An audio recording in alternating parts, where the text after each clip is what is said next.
नमस्कार बच्चों, मैं आपके सामने एक बहुत इंपॉर्टेंट क्वेश्चन लेके आया हूं जो मैं आज पढ़ा रहा था। तो मेरे सामने ये बच्चों ने रखा है।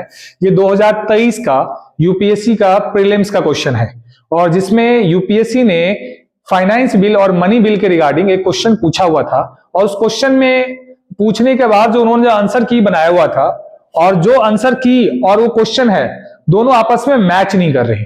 अकॉर्डिंग टू जो कॉन्स्टिट्यूशन देखा जाए तो वह जो ऑप्शन यूपीएससी ने पूछ रखा है उसमें तीनों के तीनों ऑप्शन करेक्ट है। जबकि जब आप यूपीएससी का आंसर की आप चेक करेंगे 2023 का, उसमें यूपीएससी ने दे रखा है ओनली 2 आर करेक्ट, मतलब ऑप्शन बी इज करेक्ट। इसके पीछे क्या लॉजिक है और यूपीएससी ने ऐसा क्यों किया है? मेरे हिसाब से ऐसा लगता है कि यूपीएससी का जो आंसर की है और जो क्वेश्चन फ्रेमिंग है वो आपस में मैच नहीं कर रहा है और यह क्वेश्चन यूपीएससी ने गलत आंसर की दिया हुआ है।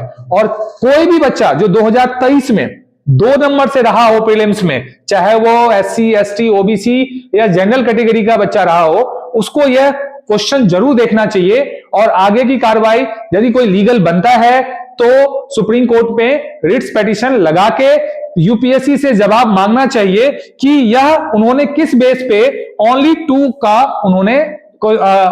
2 करेक्ट होने का जवाब उन्होंने सही किया हुआ है अपने आंसर की में।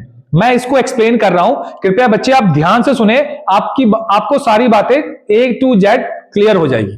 दोस्तों मैं क्वेश्चन पढ़ रहा हूं, ध्यान से सुनिएगा बच्चों। क्वेश्चन कह रहा है with reference to the finance bill.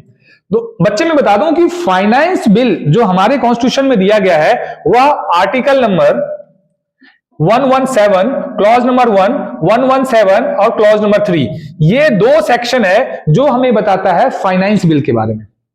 जिसे अब कंफ्यूज मत होना, annual financial statement, budget, finance bill और मनी बिल, 3 ऐसे प्रोविजन है। मनी बिल के बारे में जो आर्टिकल बताता है वह 1110 बताता है और एनुअल फाइनेंशियल स्टेटमेंट के बारे में बताता है 112 बताता है। तो अब ये क्वेश्चन आता है कि जो फाइनेंस बिल है, जो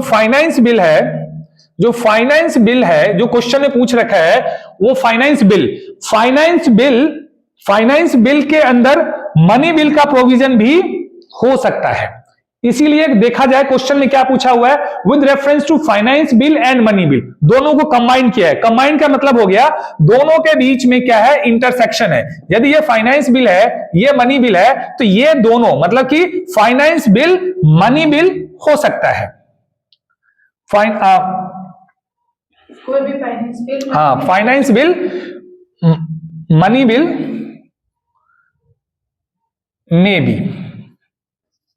मे बी हो सकता है, फाइनेंस बिल मनी बिल हो सकता है। यह प्रोविजन इस क्वेश्चन के हिसाब से सेट होता है जो यूपीएससी ने सेट किया हुआ है। अब मैं इसके प्रोविजंस बताता हूं। दोस्तों मैं बता दूं आपको कि जो फाइनेंस बिल होता है, फाइनेंस बिल के अंदर यह कैटेगरिकली बताना पड़ता है कि यह एज ए मनी बिल है। यदि आप ऐसा नहीं करते हैं तो वह bill as a finance bill consider होता है। जहां सिर्फ ओनली फाइनेंस बिल ही कंसीडर होगा वहां पे दोनों हाउस का पावर आ जाता है, मतलब Lok Sabha and Rajya Sabha have equal power. जब बात आती है ओनली मनी बिल के बारे में, तो मनी बिल के केस में लोकसभा के पास मोनोपोली होता है, एक्सक्लूसिव पावर होता है। वह राज्यसभा सिर्फ 14 डेज के लिए जाता है और राज्यसभा सिर्फ रिकमेंडेशन कर सकता है, अमेंडमेंट नहीं कर सकता है यदि वो फाइनेंस बिल के अंदर मनी बिल का प्रोविजन रहा है तो हमें कैटेगरिकली क्वेश्चन में बताना पड़ेगा यदि वो फाइनेंस बिल है तो क्या वो मनी बिल के रेफरेंस में बात कर रहा है या वो फाइनेंस बिल के बात कर रहा है। यही कंट्रोवर्सी इस क्वेश्चन के थ्रू हमें पता लगता है दोस्तों, जो कि यूपीएससी ने क्लियर कट नहीं कहा है और क्लियर कट उन्होंने कह दिया है कि ओनली ऑप्शन 2 आर करेक्ट। उसको मैं आपको एक्सप्लेन कर रहा हूं। दोस्तों मैं ध्यान से देखना, ये जो मैंने आपको एक तरह से वेन डायग्राम बनाया है इसको ध्यान देखें। ये वाला पोर्शन ओनली फाइनेंस है, ये वाला पोर्शन मनी बिल है और ये वाला पोर्शन दोनों बिल है। यूपीएससी ने अपने जवाब में ऑटोमेटिकली कंसीडर कर लिया कि finance bill is a money bill, जबकि संविधान के अंदर लिखा हुआ है finance bill as a money bill तब होगा जब क्लॉज नंबर 1 मतलब कि 17 क्लॉज नंबर 1 के बारे में बात करेगा, तभी वो finance bill money bill consider होगा। तो automatically finance bill not become the money bill, you have to be categorize and clarify कि this bill is a finance bill including the money bill. तभी वो मनी बिल कहलाएगा। दोस्तों समझ आ रहा है आपको? मैं बता रहा हूं, ध्यान से पढ़ें ऑप्शन। अब देखें स्टेटमेंट क्या कह रहा है, with the reference to finance bill, money bill, दोनों की बातें पूछ रहा है क्वेश्चन में। Bill in the Indian parliament consider the following statement. पहला क्या कह रहा है, when Lok Sabha transmitted finance bill. अब ये कह रहा है when Lok Sabha transmitted finance bill, क्या बोल रहा है, फाइनेंस बिल। यहां पे क्वेश्चन ने स्पेसिफाई नहीं किया है कि वो फाइनेंस बिल क्लॉज नंबर 1 का है या क्लॉज नंबर 3 का है। क्या वो फाइनेंस बिल मनी बिल है या नहीं है, ये नहीं बता रहा है, पर क्वेश्चन में एंड यूज कर रहा है, तो क्वेश्चन ऑटोमेटिकली यहां से ये पिक कर रहा है। तो ये तो जवाब देने वाला तो ये भी कह सकता है ना, फाइनेंस बिल ही हो सकता है।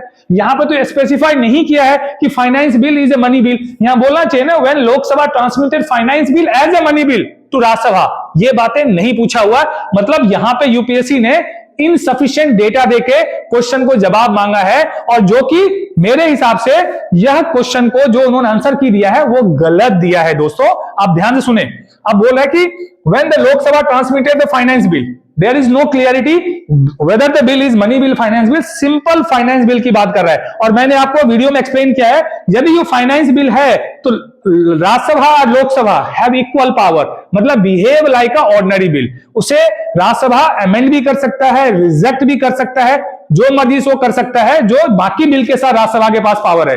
मगर यदि वो finance bill as a money bill है तो फिर ओनली रिकमेंडेशन कर सकता है और 14 डेज के लिए ही बिल को होल्ड किया जा सकता है। जबकि इस ऑप्शन के साथ ये बातें क्लियर नहीं समझ आ रही। दोस्तों देखें, when the Lok Sabha transmitted finance bill to the Rajya Sabha, it can amend और रिजेक्ट द बिल।